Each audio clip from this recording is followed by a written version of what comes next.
Hola, buenas tardes. Mi nombre Judith Cristina Sánchez Quintero, estudiante de Administración de Empresas de la Universidad Santo Tomás. En esta oportunidad vamos a empezar a hablar, vamos a complementar, ¿no?, del régimen de insolvencia y proceso de reorganización en Colombia, pero para eso quiero compartirles unos minutos de un excelente maestro que encontré en las redes sociales, en YouTube especialmente, y pues que me da la entrada al proceso. Súper interesante, vamos a poner atención y luego seguimos hablando.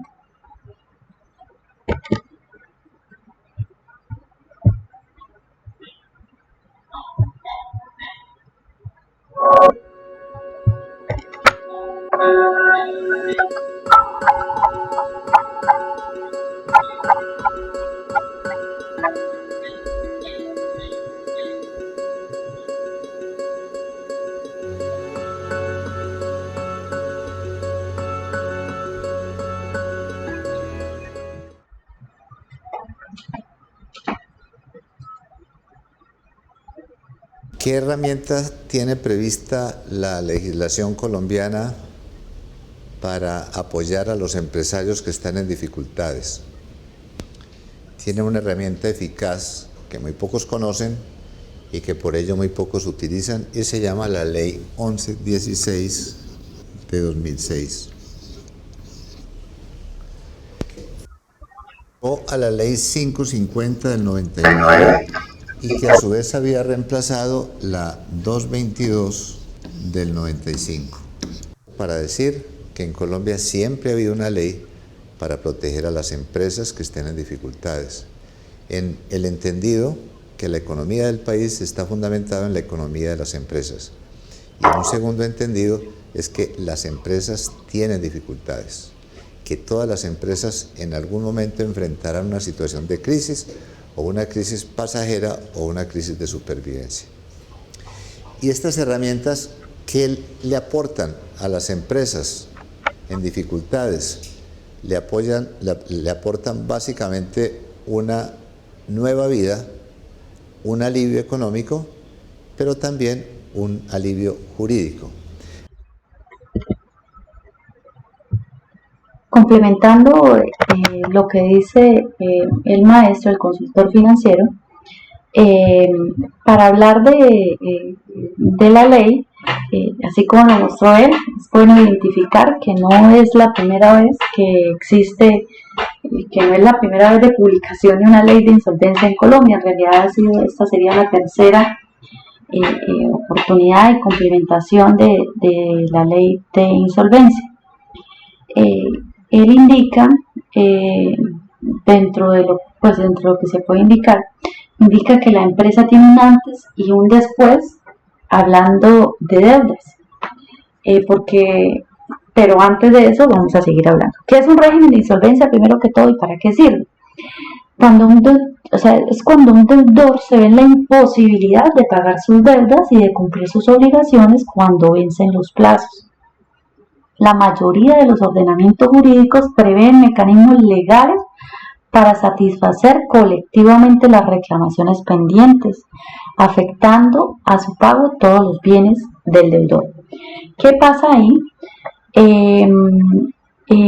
Cuando decimos que hay un antes y un después, porque muchas veces los empresarios llegan al punto de locura, porque cuando tengo deudas con cualquier ente, llámese financiero, una persona natural o acreedores varios o proveedores de la empresa, no solo está el cobro actual, sino los cobros jurídicos por inicio de procesos, todos los cobros habidos y por haber. Y cuando ya un empresario de verdad ve que no es posible llegar a una negociación, por ejemplo, con una entidad financiera, es necesario, ¿no?, ya cuando sus acreedores superan los límites, porque a veces solo hablamos de los acreedores financieros, pero como ahorita les estaba nombrando, aparte de ser los proveedores, también están los servicios públicos, también están, ¿qué otro podríamos nombrar? acreedores, proveedores, servicios públicos, entre otras, hasta la DIAN, con decirles, que hace que el empresario tenga un apoyo jurídico directamente del Estado. Porque cuando yo aplico un régimen de insolvencia para mi organización, todos los procesos habidos y por haber se suspenden, porque todos van a entrar a una mesa de votación. De acuerdo, creo que todo va relacionado al dinero adeudado, pero la empresa o la organización tiene la posibilidad de sentarse a negociar y de renegociar con cada uno de ellos para que a futuro en realidad él tenga un apoyo económico, pueda ir pagando poco a poco sus deudas sin llegar a procesos jurídicos demasiado costosos.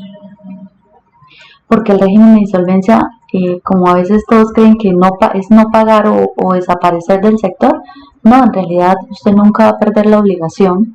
Lo que sí va a hacer es que a usted le quede muchísimo más fácil no pagar interés sobre interés, no pagar procesos jurídicos, mejor dicho, reducción de costos al límite. Eso es lo que busca el gobierno.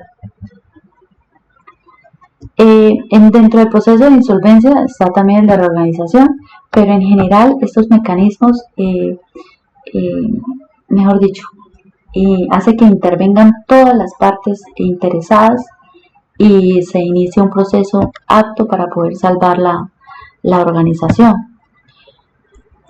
Hablando de reorganización, el proceso de reorganización está destinado a salvar al deudor, que puede tratarse de una empresa, incluso una persona natural, pero hablando de la ley 1116, de una empresa, de un comerciante o un patrimonio autónomo, efecto a la realización de actividades empresariales.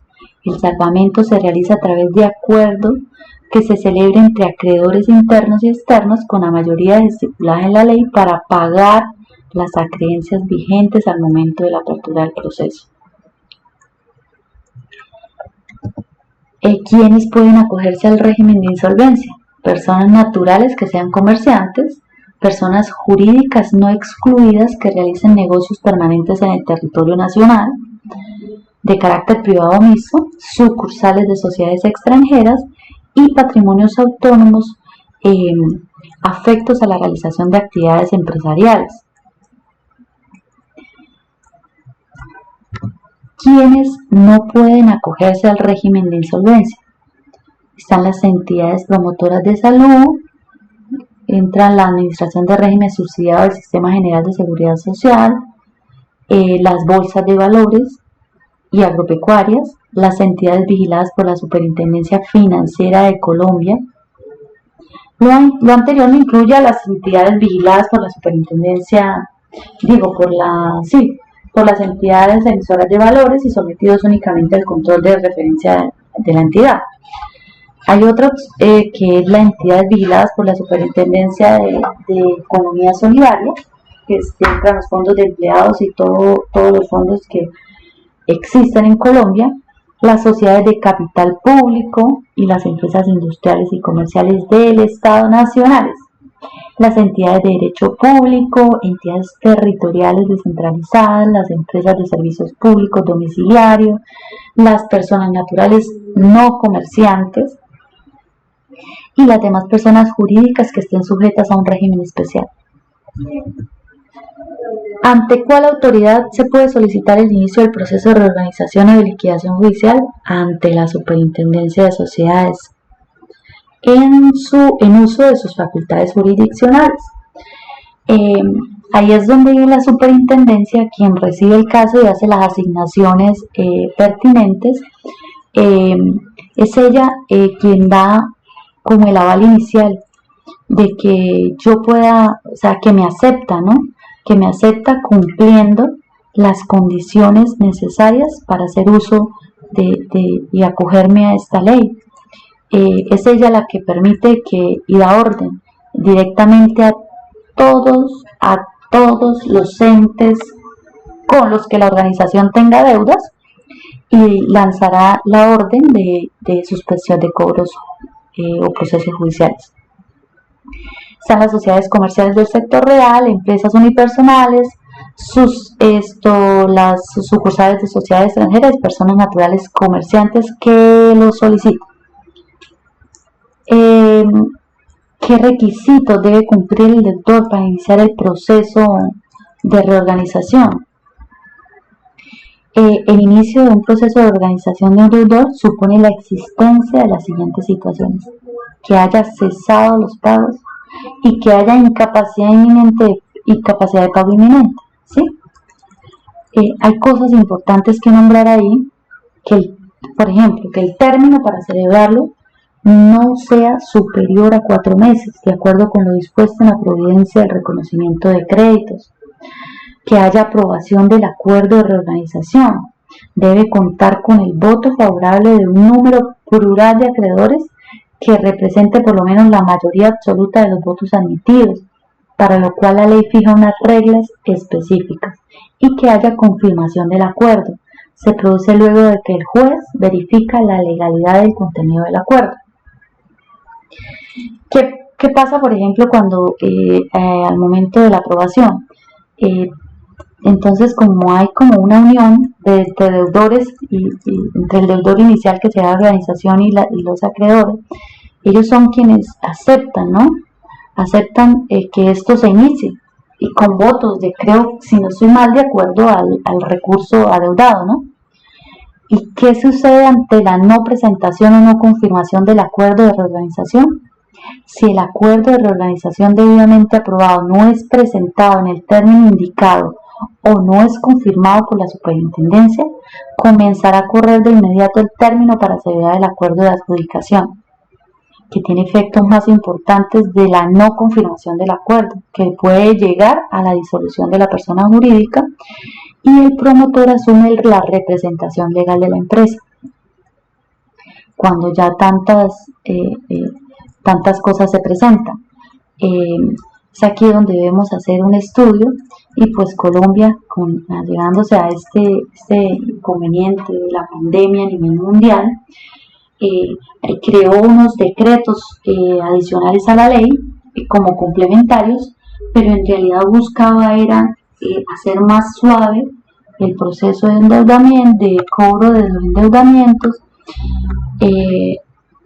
a incluir a las pequeñas empresas, porque el primer acuerdo que llegaron, decreto, era muy amplio, eran para organizaciones muy grandes, era solo beneficio de organizaciones muy grandes, y ya poco a poco los 3 acuerdos que se llevó el Estado lograron hacer un beneficio a todos. ¿Qué pasa con todo este proceso? Se dice, ¿no? Muchos expertos dicen que muchas de las pequeñas empresas, aún en medio del endeudamiento que presentan, no tienen ni un jurídico ni un ingeniero financiero especialista en este tipo de procesos. Aunque el costo es gratis, la superintendencia no tiene ningún cobro para el inicio de este proceso, pero igual la empresa, sea pequeña o grande, debe tener un abogado, pues consultor, y que le ayude a organizar la documentación y los debidos procesos ante las entidades a las que le debo, y un financiero para organización de la base, ¿no? De la información que se solicite. Pero bueno, esperamos que las empresas puedan salir adelante en medio de ese proceso. En realidad entregamos información amplia, y espero que puedan consultarla debidamente para cuando la necesiten. Muchas gracias. Les recuerdo, mi nombre es Judith Sánchez. Un placer haber estado con ustedes esta tarde.